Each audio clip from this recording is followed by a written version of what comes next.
নমস্কার, গুরু প্রণাম জানিয়ে আজকে আমার ভিডিও শুরু করছি।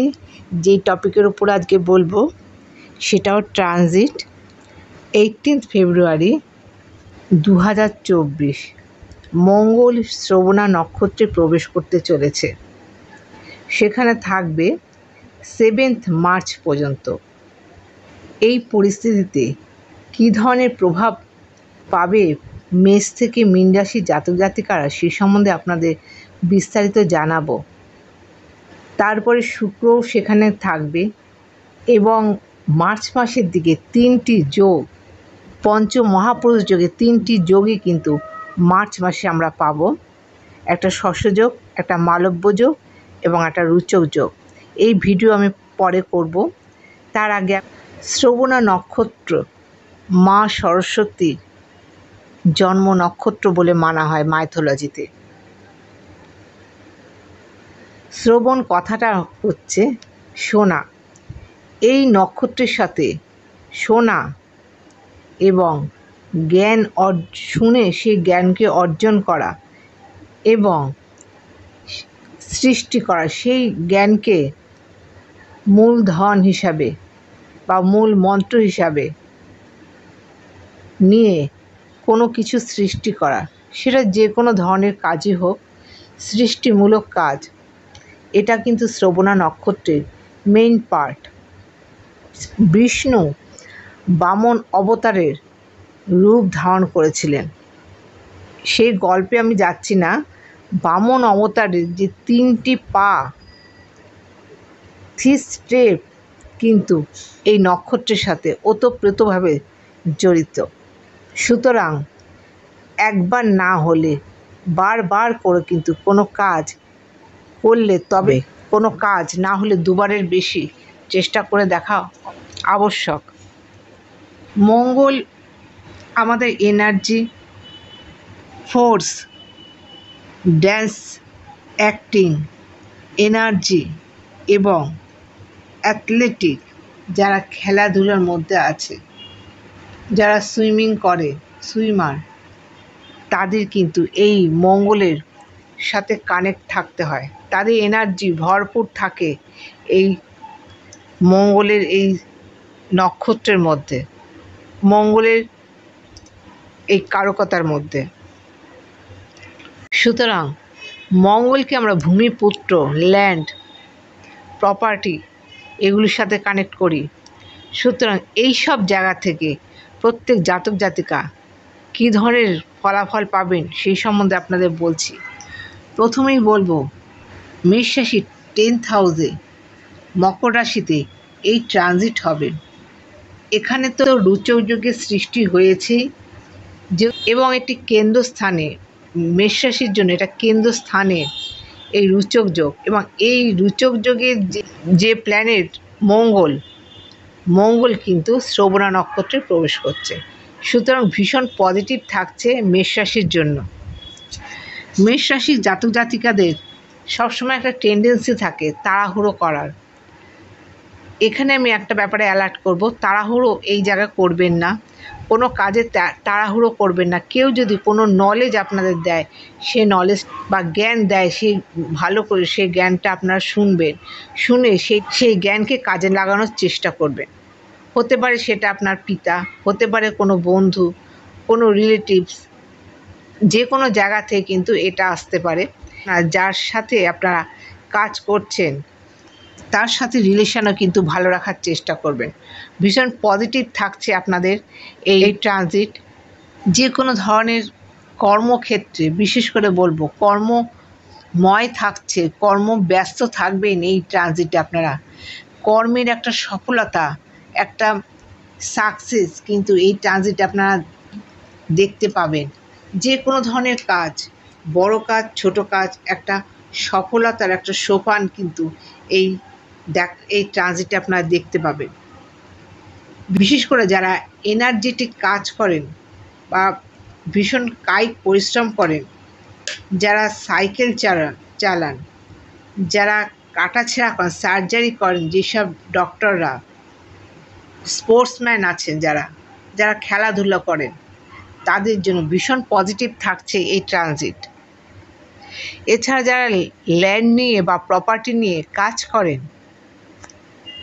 তাদের জন্য কিন্তু এই ট্রানজিট ভীষণ পজিটিভ থাকছে। নেম ফেম স্ট্যাটাস কিন্তু এই ট্রানজিটে বৃদ্ধি পাবে। তবে একটা কথাই বললাম, ধৈর্য ধরবেন। একবার যদি কোনো কাজ না হয় আবার পুনরায় সে কাজ করার চেষ্টা করুন। আসছি বৃষরাশিতে। বৃষরাশির 9th হাউসে এই ট্রানজিট চলবে। পিতা বা পিতৃস্থানীয় ব্যক্তির কাছ থেকে হেল্প বা সহযোগিতা পাবে। কোনো দূর ভ্রমণ আপনাদের এই সময় হতে পারে। কোনো সাধু সন্ন্যাসী বা মেন্টার এমন কারোর কাছ থেকে হয়তো আপনার কোনো সাজেশান বা কোনো জ্ঞান পেলেন, সেই জ্ঞানটা আপনারা নেওয়ার চেষ্টা করুন। এটা কিন্তু আপনাদের জন্য পজিটিভ হবে। দূর ভ্রমণ যেমন হবে সেই সঙ্গে আপনাদের কিন্তু নলেজ আপনারা অ্যাকোয়ার করবেন, আপনাদের জ্ঞান আপনারা আরোহণ করবেন এবং সেই জ্ঞান থেকে একটা বড় জায়গা কিন্তু আপনারা পৌঁছাতে পারবেন। ভাগ্য কিন্তু এই সময় আপনাদের সহায়ক থাকবে। আসছে মিথুন রাশিতে। মিথুন রাশি 8th হাউসে এই ট্রানজিট চলবে। ট্রান্সফরমেশন কিন্তু এই ট্রানজিটে আপনাদের খানিকটা হলেও হবে। আপনাদের ইচ্ছা শক্তি বা মানসিক কোথাও একটা এমন চিন্তা শক্তি আসবে যেখানে আপনারা নিজেদেরকে নিয়ে চিন্তা করবেন, একটু চেঞ্জ করার চেষ্টা করবেন আপনারা নিজেদেরকে। যে কোনো জায়গা থেকেই কিন্তু এটা হতে পারে।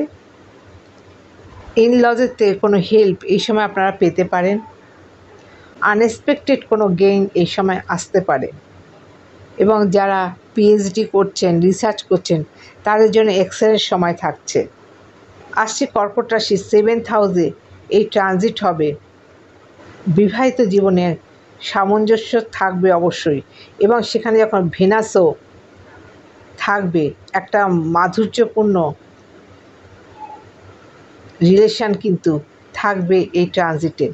তবে কখনো কখনো যেহেতু মঙ্গল চন্দ্রের নক্ষত্রে থাকছে এবং কর্কট রাশির অপোজিটেই কিন্তু এই ট্রানজিট হবে, মায়ের শারীরিক কিন্তু সমস্যা, মায়ের দিকে কিন্তু ফোকাস এই ট্রানজিটে আপনারা করবেন। বা মনের যে জোর, কনফিডেন্স লেভেল আপনাদের কিন্তু বৃদ্ধি পাবে। এবং এডুকেশন সেক্টরে যারা রয়েছেন এবং এডুকেশন যারা করছেন তাদের জন্য এই সময় পজিটিভ থাকছে। বাড়ি ঘর কেনার জন্য এই ট্রানজিট ইতিবাচক থাকছে। আসছে সিংহ রাশিতে। সিংহ রাশির 6ষ্ঠে এই কানেকশান হবে বা ট্রানজিট হবে। শত্রু আপনাদের কাছে পরাজিত হবে। তবে শত্রু কিন্তু এই ট্রানজিটে আপনাদের কখনো কখনো বন্ধুত্বের মতো আচরণ করতে পারে। যারা রোগভোগ নিয়ে দুশ্চিন্তায় ছিলেন তারা খানিকটা দুশ্চিন্তা মুক্ত হবেন। কম্পিটিটিভ এক্সামে যারা রয়েছেন বা যা এডুকেশন সেক্টর হোক বা এক্সামের জন্য হোক, আপনাদের কিন্তু এই সময় পজিটিভ থাকছে। যারা কোর্ট কাছারি মামলা মকদ্দমায় জড়িত আছেন তাদের জন্য এই জায়গাটা যথেষ্ট ইতিবাচক হতে চলেছে। জব যারা করছেন, ডেইলি রুটিন যারা জব করছেন তাদের জন্য এই জায়গা ভীষণভাবে পজিটিভ রেজাল্ট দেবে। আসছে কন্যা রাশির 5th হাউসে এই ট্রানজিট চলছে। সন্তানকে নিয়ে, সন্তানের জন্য কোনো আশা আপনাদের মনে জাগতে পারে। সন্তানের জন্য এই সময় অতীব শুভ দেখা যাচ্ছে। ট্যালেন্টের যোগ্য মর্যাদা পাবেন। বিশেষ করে যারা মিডিয়ার লাইনে রয়েছেন তাদের জন্য যোগ্য সম্মান কিন্তু পাবেন। যারা নাচ গান, নাটক, অ্যাঙ্কারিং এইসব কাজে মধ্যে রয়েছেন তাদের জন্য কিন্তু ভীষণ পজিটিভ এই সময় থাকছে। শুধু তাই নয়, যারা শেয়ার মার্কেট, পঞ্চম ঘর থেকে আমরা মার্কেটিং দেখে থাকি, share market, stock market, digital মার্কেটের রয়েছেন তাদের জন্য এক্সেলেন্ট থাকতে চলেছে এই ট্রানজিট। আসছি তুলা রাশিতে। তুলা রাশির 4র্থে এই ট্রানজিট চলবে। মায়ের দিকে এই সময় আপনারা ফোকাস করবেন। এডুকেশন লেভেল এই সময় ভালো থাকবে।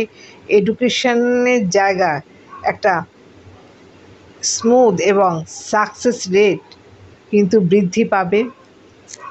বাড়ি ঘর যারা তৈরি করতে চাইছেন বা কিনতে চাইছেন তাদের জন্য পজিটিভ থাকতে চলেছে। তুলা রাশির জাতক জাতিকাদের জন্য জবের জায়গাতে অবশ্যই পজিটিভ দেখা যাচ্ছে। অনেক ধরনের জব অফার কিন্তু এই সময় পেতে পারেন। মেন্টাল পিস এই সময় অব্যাহত থাকছে। আসছি বৃশ্চিক রাশিতে। তৃতীয় থার্ড হাউসে আপনাদের ট্রানজিট চলছে। ছোট ভাই বোনের সংস্পর্শে আসবেন, সান্নিধ্যে আসবেন, তাদের থেকে অনেক আনন্দ বা হেল্প কিন্তু এই সময় আপনারা পেতে পারেন। অনেক ধরনের যোগাযোগের সুযোগ কিন্তু এই ট্রানজিটে আপনারা পাবেন। ছোটোখাটো ভ্রমণ এই ট্রানজিটে আপনাদের হবে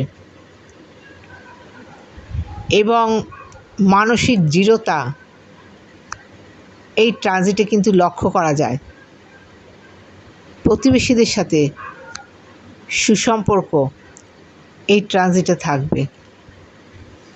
আসছে ধনুরাশিতে দ্বিতীয় বা সেকেন্ড হাউসে এই ট্রানজিট চলছে। অর্থের জায়গা পজিটিভ থাকবে, অর্থ জমাতে পারবেন, মানি সেভিংস করতে পারবেন। পরিবারে কোনো শুভ কাজ হতে পারে বা আনন্দ ঘন মুহূর্ত পরিবারে হতে পারে, আসতে পারে। কথার চাতুর্যে আপনারা অনেক কাজ এই ট্রানজিটে হাসিল করতে পারবেন। তীর্থযাত্রাও এই ট্রানজিটে আপনাদের হতে পারে এবং সেখানে কিছু অর্থ ডোনেশন দেওয়া বা দান করা এই ট্রানজিটে কিন্তু আপনাদের করার সম্ভাবনা থাকছে। আসছি মকর রাশিতে। মকর রাশির লগ্নে এই ট্রানজিট হচ্ছে। কনফিডেন্স লেভেল বৃদ্ধি পাবে, মানসিক জোর কিন্তু এই সময় বৃদ্ধি পাবে।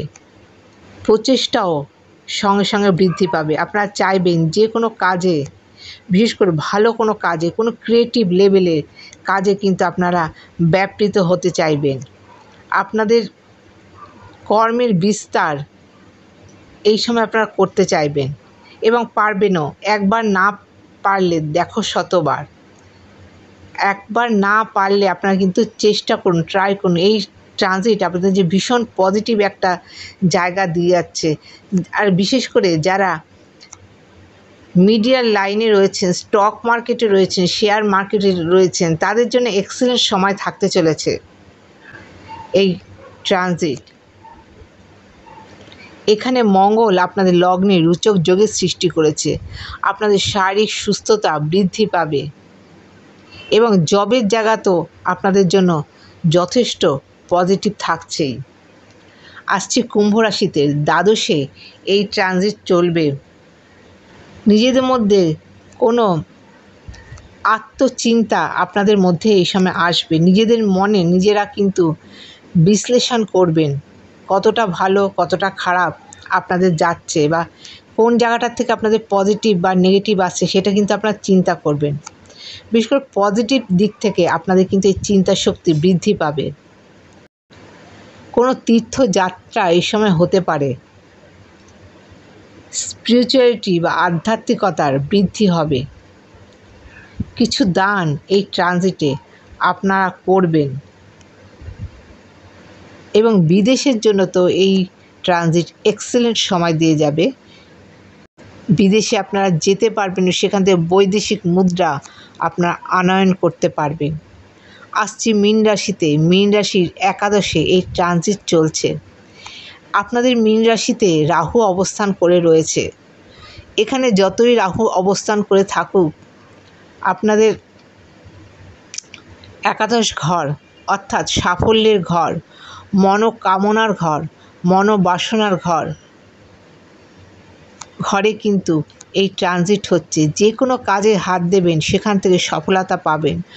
বড় ভাই বোনের সাথে সুসম্পর্ক বৃদ্ধি পাবে এবং বড় ভাই বোন সম্পর্কিত বা বড়দের সাথে যারা বড় ভাই বোনের মতোই তাদের সাথে রিলেশান ভালো থাকবে এবং সুগভীর হবে। বন্ধুবান্ধবের সার্কেল বৃদ্ধি পাবে এবং সেখান থেকে পজিটিভিটি আপনারা দেখতে পাবেন। সুতরাং এই ট্রানজিট প্রত্যেক রাশির জাতক জাতিকাদের জন্য পজিটিভ হতে চলেছে। তবে একটাই কথা বলবো এখানে বারবার, একবার হয়তো কোনো কাজ না হলেও 2বার 3বার কিন্তু আপনারা এই ট্রানজিটে যে কোনো কাজ করার চেষ্টা করুন, অবশ্যই ইতিবাচক দিক আপনারা দেখতে পাবেন। আশা করছি প্রয়োজনীয় তথ্য আপনাদের জানাতে পারলাম। আজকের মতো এখানে শেষ করছি। নমস্কার।